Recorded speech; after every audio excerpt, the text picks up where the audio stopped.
I wrote an article today and put it on afterdowningstreet.org, so you can read the whole thing there if you want to. But, you know, we got to look at Cheney first. And Congressman Waxman is apparently next week going to bring in Patrick Fitzgerald. If Patrick Fitzgerald does not come in, he needs to be subpoenaed. But so do Libby, Rove, Armitage, Bartlett, Maitland, Fleischer, and Cheney. And they need to be put under oath.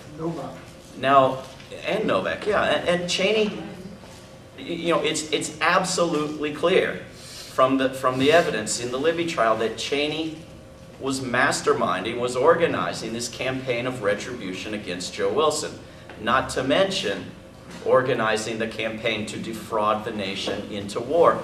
Now, Cheney has announced that he will probably refuse any subpoena, but he can be impeached. He can be impeached and he can show up for his trial in the Senate, or he can resign. Those will be his choices. And this is what we have to get to. Cheney has made much of the working of our government secret. He has held secret meetings with a cabal of corporate executives to decide our energy policy, to decide our war and peace policy, and he has refused Freedom of Information Act requests, demands from Congress members, demands from committees, and he has announced that he will probably refuse a subpoena.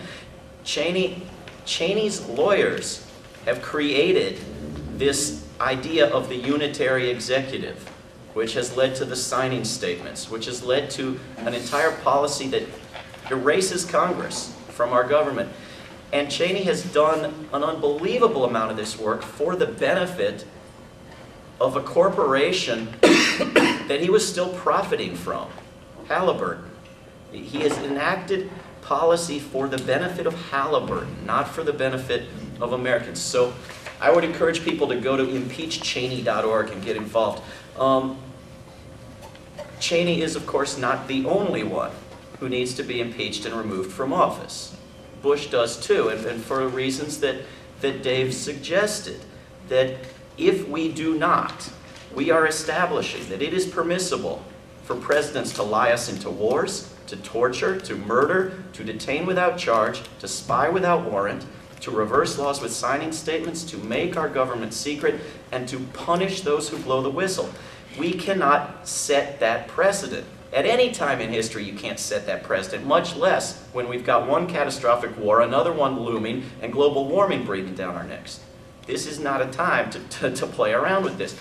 Now, the number one hesitation and reservation, I mean, most people who say I'm for impeachment, but I have a reason why I'm not for impeachment, have one specific reason, maybe two. And so I could go through 18, but if I miss number 19, you know, I don't get you. But the number one reason that's common to the most people is, but then Cheney would be president, right? And if you want in the question and answer period, I can go through the 18 reasons why that's nonsense. But let me just say, to do away with that, impeach Cheney first.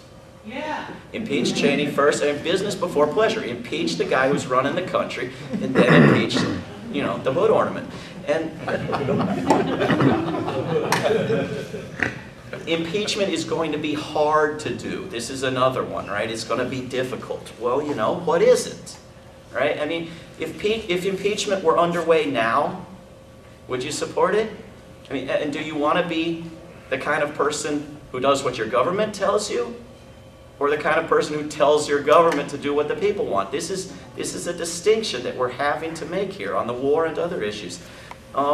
Impeachment is actually not more difficult than peace or single-payer health care or any number of other things. In fact, impeachment can neither be vetoed nor signing statemented.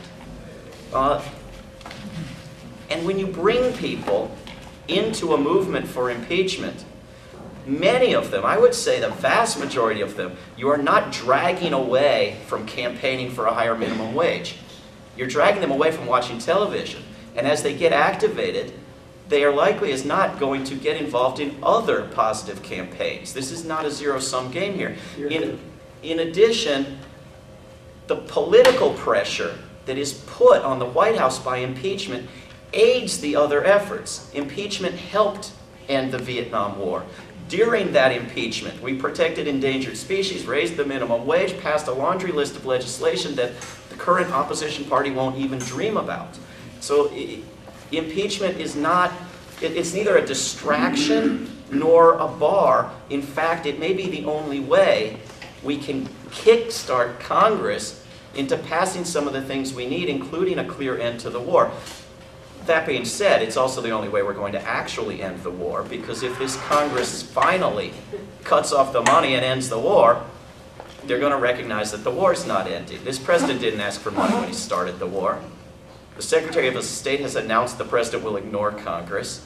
But let's get to that point, and we're going to actually need impeachment to get there.